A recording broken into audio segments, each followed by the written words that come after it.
We need to all band together and develop a new challenge for these corporations. The Try Not to Be Garbage Incompetent Scumbags challenge. I swear, this will be the hardest thing since trying to get humans to Mars. It's not even a joke at this point when I say these companies are literally fighting tooth and nail to see who can make the worst decisions possible. And honestly, out of all of them, I feel like today's example might just take the cake. And that's honestly a pretty tall task to accomplish. But today we're going to be talking about the garbage practices of the VTuber group Nijisanji. Now, if you're not really that up to date or you don't really keep up with different streamers and stuff, you might be wondering what a VTuber even is. And it's honestly pretty simple. A VTuber is basically just a normal streamer, but instead of streaming their face and pretty much being themselves all day, they typically stream from a 2D or sometimes 3D avatar, and they pretty much play the role of a character rather than being themselves all the time. Their characters also usually tend to have a bit of lore behind them to, I guess, help you like understand the character a bit better. Usually the lore also kind of intertwines with the other characters in their group to, I guess, form a bit more of a community. These different VTubers are also usually owned and promoted by different companies, and I think the two biggest ones out there are HoloLive and the one that we're going to be talking about today, Nijisanji. Now, before I even get into it, I do want to mention right quick that this isn't going to be some sort of like insanely in-depth video where we're going into like all the history and all the different lore and like minuscule details about this topic, because the video would just end up being like 30 minutes long. So if you want a bit more of a detailed video, I recommend watching Muujin's video on this topic, because we're also going to be referencing a decent amount of the content from his video. I'll also have his channel linked down in the description. But with that said, we're going to be starting at the beginning with this clip from Muujin's video. It all started on Christmas Day, a day you're meant to enjoy with family.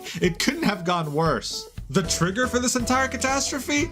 A music video. Selen had worked on a music video for her fans. She paid $15,000 out of her own pocket because Nijisanji wouldn't fund it. And on top of not funding it, what do? They take down the video in under 24 hours. No explanation to the public.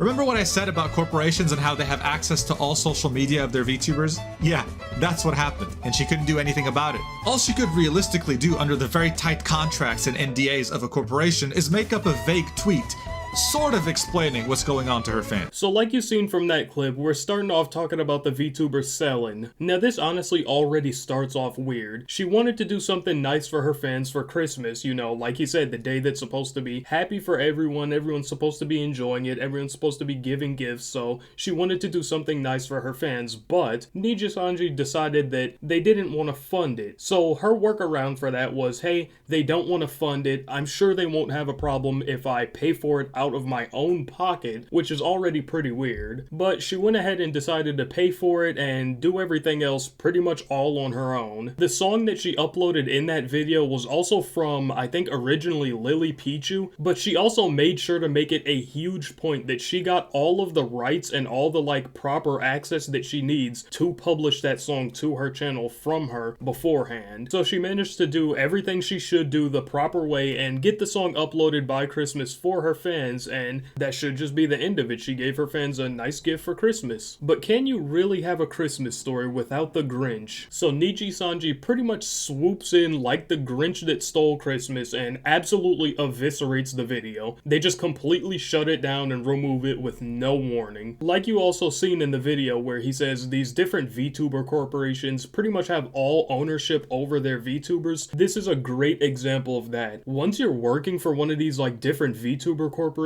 they completely own everything about you. They own the rights to your character, they own the character, they own all of your social medias, so you do have some like freedom to post and say whatever you want, but if they don't like it, they can just completely take it down whether you paid money for it or not, and you have no say in it. You literally cannot do anything about it. But after they took her video down, she pretty much encouraged her fans to upload the video wherever else they can, because like everything on the internet, even if it's deleted uploaded, people still have it. So of course people had the video, and of course she'd want them to upload it elsewhere because she put a lot of time, effort, and money into this. So of course she just wouldn't want it to just absolutely go to waste and just be deleted off of the face of the earth. And it seems like she was thinking that this would be okay because Nijisanji had a problem with her uploading it, but if it was her fans uploading it, it shouldn't necessarily be a problem because they obviously don't have ownership over her fans, it's just her. But following suit and staying true to their character of being garbage corpos, of course they had a problem with this. And I guess they couldn't really do much about the fans re-uploading it, so this just led to a huge streak of Nijisanji harassing and bullying this creator. Because out of nowhere, on December 27th, she tweets on her account, "I apologize for the silence. I have been in the hospital after an accident and will be staying there for a few days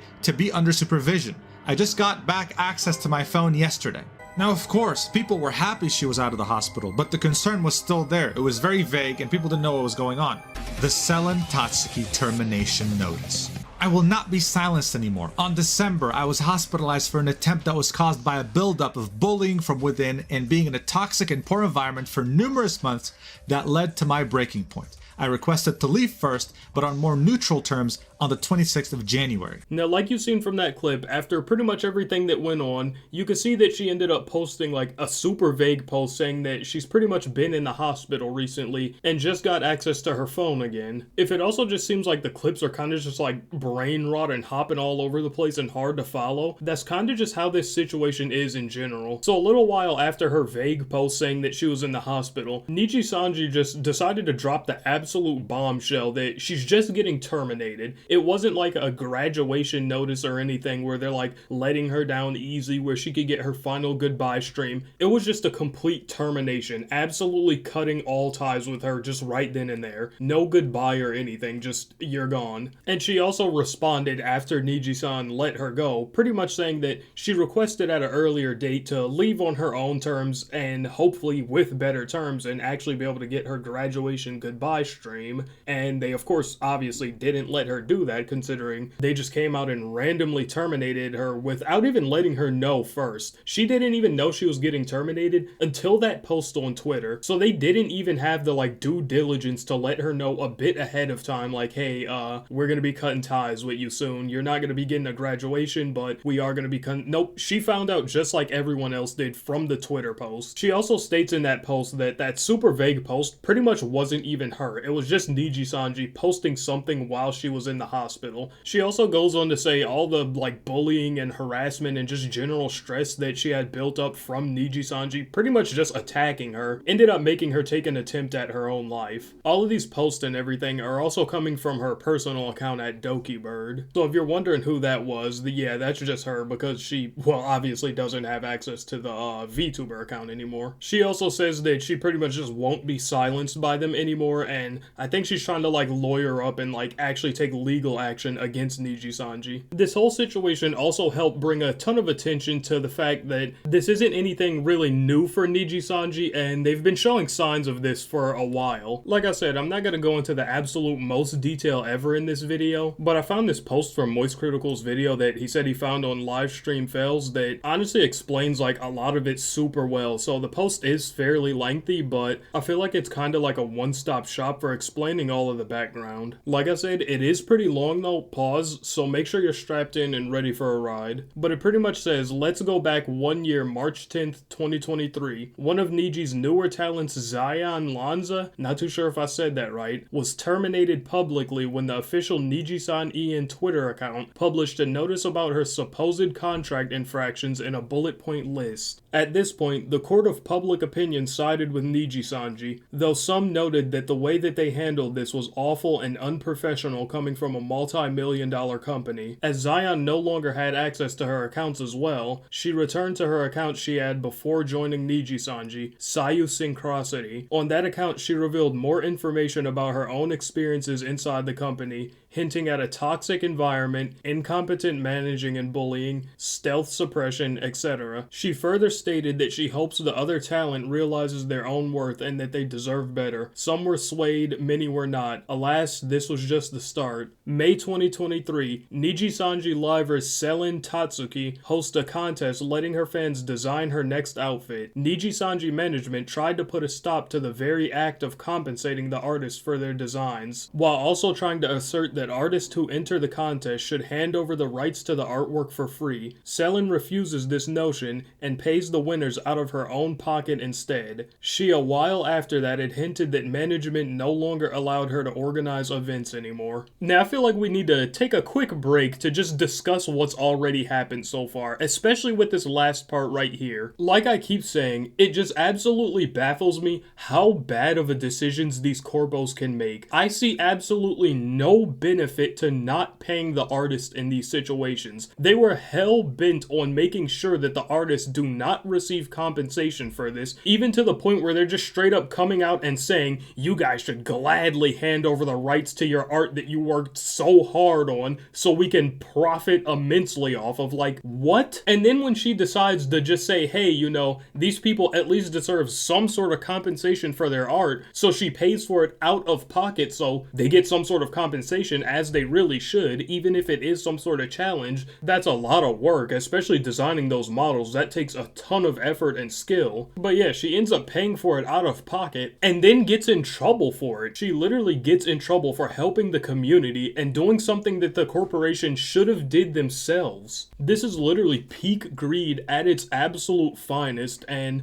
this should have been the biggest red flag already. Moving on though, the next couple paragraphs are just talking about a few other talents in Nijisanji that ended up quitting or getting fired and pretty much were seen later in different groups and started expressing their opinions, and I'm gonna go ahead and start it from there. But it says, once they settled in their new roles, things started to come out. Statements from both of them saying how surprised they were that the management in V-Shoujo are actually helping them achieve their creative aspirations. How they finally feel like they have worth after being repeatedly told by some that they did not, strongly echoing Sayu's previous statement, even revealing that they did not receive the YouTube plaques on their own channel during their time in Nijisanji, but rather the company kept them, which is also absolutely crazy. That's just absolute greed as well. There's no benefit to keeping the creators' plaques. Like, I get you have pretty much full ownership over them, but at least give them their plaques. They 100% earn that. Because, like, I understand, sure, you're giving them the platform and everything, and they're with your company, but the plaque should still be theirs. They garnered the following to get that plaque. They had to be at least somewhat likable enough to be able to gain that amount of subscribers and that amount of following. But it goes on to talk about the Christmas event involving Selen that we talked about earlier, so I'm gonna go ahead and just skip over that part.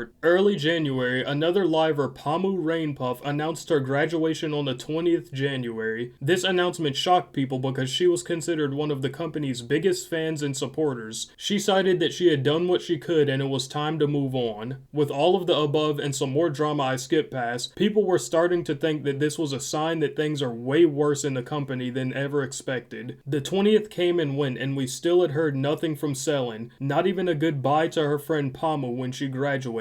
The hashtag #WhereIsSelen started to gain traction as people suspected that she was stealth suspended like what had happened to Zion and Sayu previously. It further took off when Apex player, VTuber, and friend of Selen used the hashtag #WhereIsSelen, stating that he could not get a hold of her and expressing his concern for her well-being, further fueling the fire. Early February, another liver, Kyo, was also announced to graduate later this month. The 1-month spacing between Pamu's graduation is causing rumors to spread that there is a waiting list to graduate and leave the company. An exodus of the talents, so to speak. People were wondering if this means we would have to wait another month before hearing any news about Selen's status. It goes on to talk about pretty much the situation we were discussing earlier about Selen and how she got terminated, and also in the termination documents, it's pretty much honestly just slanderous attacks from Nijisanji against her, and a ton of the artists that she worked with came out to pretty much defend her during this. Pretty much just saying that, you know, hey, everything that they're saying, we haven't experienced at all, and it's just not true at all. But after that, it says a notice was then sent out from Nijisanji to their stakeholders simply stating that the termination termination of Selen Tatsuki would bring negligible losses, which is honestly an outrageous thing to say. You've been harassing and bullying your talents for such a long time and to such a high degree that they made an attempt at their own life, and instead of you coming out and saying like, hey, sorry, we clearly messed up, or anything along those lines, you just pretty much say, hey, yeah, we treated her like crap and then just fired her after she tried to pretty much take her own life. Don't worry though, guys, the losses will pretty much be minuscule to non-existent at all. She was pretty much, you know, non-beneficial to us, so it was okay that we tossed her to the side. This statement is absolutely crazy. The fact that they even decided to release something like this is just absolutely mind-boggling. But it also does continue to say Nijisanji has lost several sponsorships and renouncements from companies, most notably Height, who made custom PC cases. So at least a little bit of something has happened, and they've seen some sort of like minor consequences from this.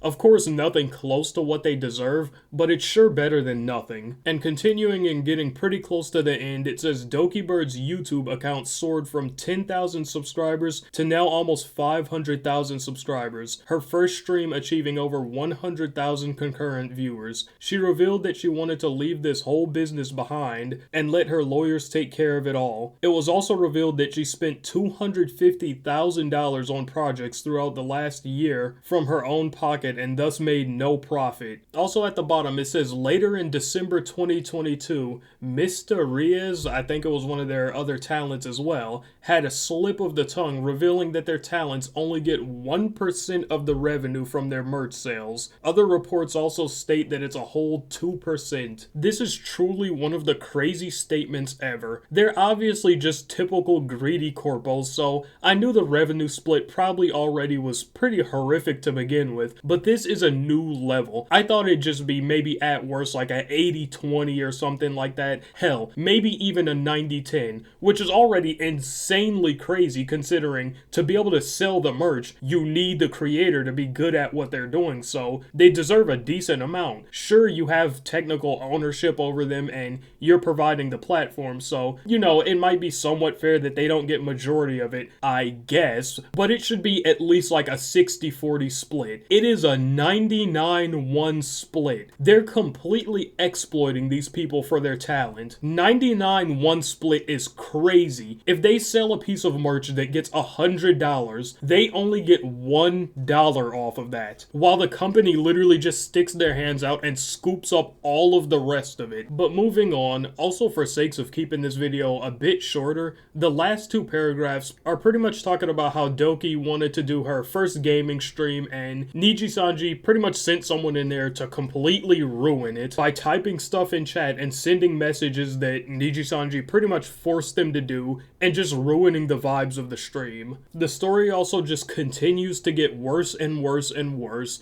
because news came out that Nijisanji also leaked some of Selen's personal documents, including some of her medical records. There's also a clip of her kinda explaining this, so I'll toss that up on the screen now. Despite everything that has happened, I was very sad to find out a personal document that was only shown between 3 different parties had to be leaked out, because it was a document I made for my lawyer, and it was a document that was not supposed to be shown anywhere else but to me and my lawyer and to the lawyers on the other side, and we were promised it was not to be shown anywhere else. But yeah, as far as I've seen, it pretty much seems like this is where the situation is at now. And the worst part about all of this is Nijisanji has of course seen some sort of flack, and even some of their investors have pulled out and they've lost a decent amount of their sponsorships, but I honestly think in the long run, this won't really affect them that much. Of course, their like Nijisanji English team right now is pretty much in shambles, but that doesn't really mean too much to them because I feel like most of their money comes from their Nijisanji Japanese side. So honestly, the only hope out of all of this is that this news spreads to their Japanese team, and hopefully they start tanking hits over there as well. But yeah, that's pretty much it. I know I probably missed a decent amount of information, but like I said, I was kind of just trying to not speed run the topic a bit, but give you more of a like concise wrap up and just try to jump to pretty much all the points that you need to know to get a close to full understanding of the topic. If you also made it this far in the video, just a quick reminder that literally 0% of you are subscribed, so make sure to subscribe. But yeah, that's pretty much it, talking about the horrid atrocity that Nijisanji is, and I'll catch you guys in the next one.